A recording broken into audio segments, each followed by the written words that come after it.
And so Dante's notion was that the worst of all possible violations of moral behavior was betrayal, and that they're in the deepest levels of hell. And I really like that idea. I think it's true, because if you trust me, then you're manifesting the necessary courage that puts someone through life. You know, if you're smart, you don't trust me because you're naive.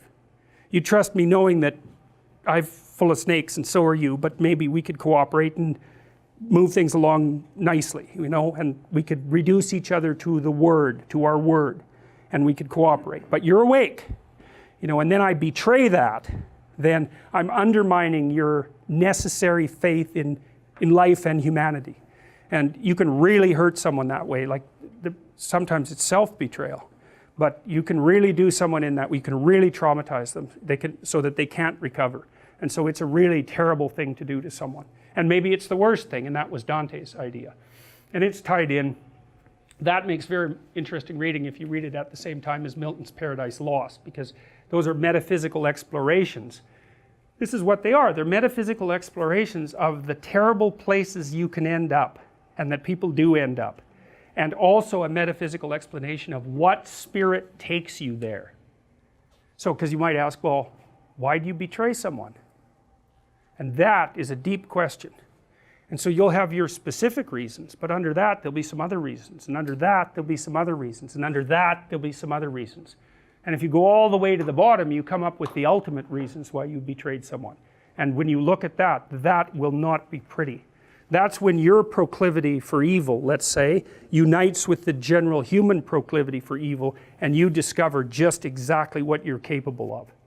And so Jung's notion was that, well, that was a full encounter with the shadow, which is, I suppose, partly what this course is about, because one of the things that I believe I told you at the beginning was that I was going to try to help you understand how it might be that you could be an Auschwitz guard. And to really understand that, that's a horrifying thing to understand.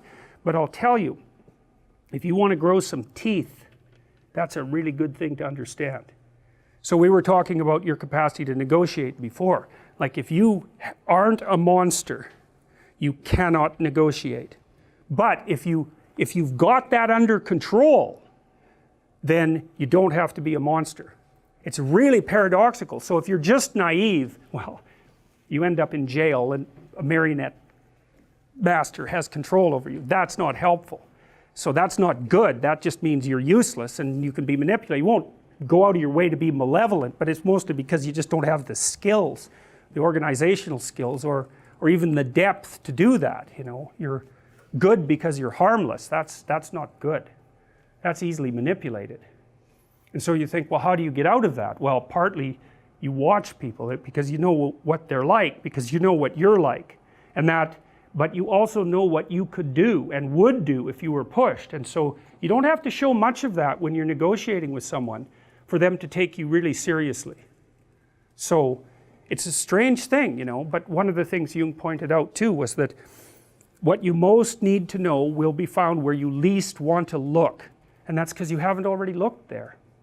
And so it's a little different for everyone, right? Because your particular place you don't want to look isn't going to be the same as your place, but you're going to have a place you don't want to look, and what you haven't discovered, that's where it is.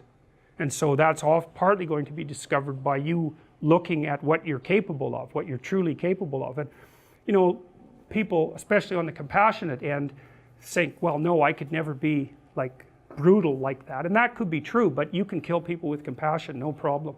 That's the Freudian Oedipal situation. So think about working in a nursing home. So there's actually a rule of thumb, which I also use to guide my interactions with children and also with my clients, and I would say with people in general. Do not do anything for anyone that they can do themselves. All you do is steal, you just steal it from them. So imagine you're working with really elderly people, you know, they have Alzheimer's. It's like really easy to do things for them because, well, it isn't, because it's really a hard job. But it might be easier to do something for them than to let them struggle through it. But you just speed their demise, right, by taking away the last vestiges of their independence. And you do the same thing with kids. It's like, struggle through it, man. Did you ever see My Left Foot? That's a great movie. It's about this author whose name escapes me at the moment. Brilliant, it's a brilliant movie, and the person who played the part is Daniel Day-Lewis. I think he won Academy Award for it, but it's about this author in Ireland who was, I think he had cerebral palsy, and all he could really do was use his left foot. That was it. The rest of him was pretty spastic and not controllable. But he was there, he was very intelligent, and he was with it, and his dad would not help him. He had to drag himself up the damn stairs with his left foot. He just would not help him. And what happened was, he learned how to live. You know, he could function. And the movie does, the book, which is called My Left Foot, and the movie does a lovely job of laying that out, but you have to be one hard-hearted son of a bitch to let your son crawl up the stairs with his left foot over and over. You think about that. But what's the alternative? You know, if he would have been, and of course he lays this out in the book, if he would have been catered to, he would have ended up just like you'd expect someone who was always catered to. So it's a very nice lesson in the triumph of fostering independence over too casual compassion. That's what I would say. Well, so you look at the coachman here, kind of looks like a demented Santa Claus, you know. He doesn't have a beard, but it's a nice touch on the animator's part. He's even got the pipe and the red suit. And so he's listening to the fox and the cat brag about how much money they made selling Pinocchio to the puppet master and how evil and terrible they are, and they're bragging away, and he's the real thing, eh? He's the real thing. And he can see through their little petty, narcissistic, grandiose tales of quasi-criminality and has nothing but contempt for it. And you can see that in his facial expressions, like he's sitting back a bit thinking, keep talking, bucko, pretty soon I'm going to have you right where I want you.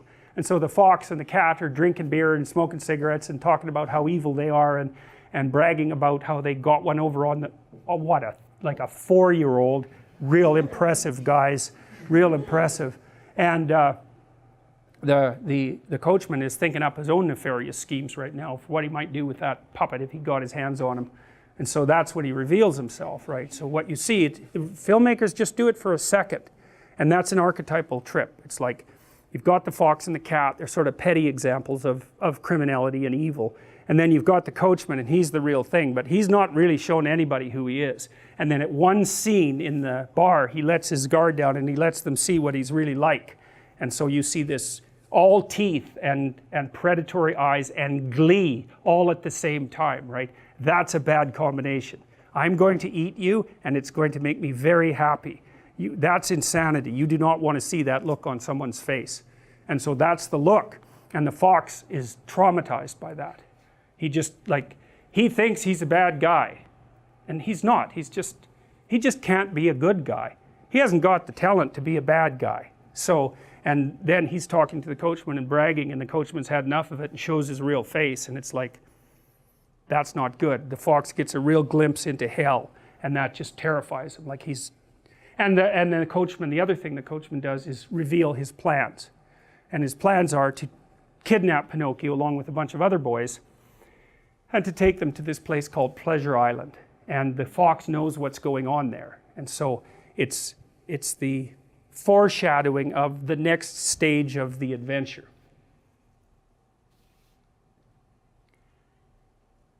And so after the fox and the cat are terrified, the coachman, who takes you along with him, has a little chat with them, and they describe exactly what they're going to do next. And the fox and the cat know perfectly well that they're over their head, but at this point in their misadventures, there's no pulling back.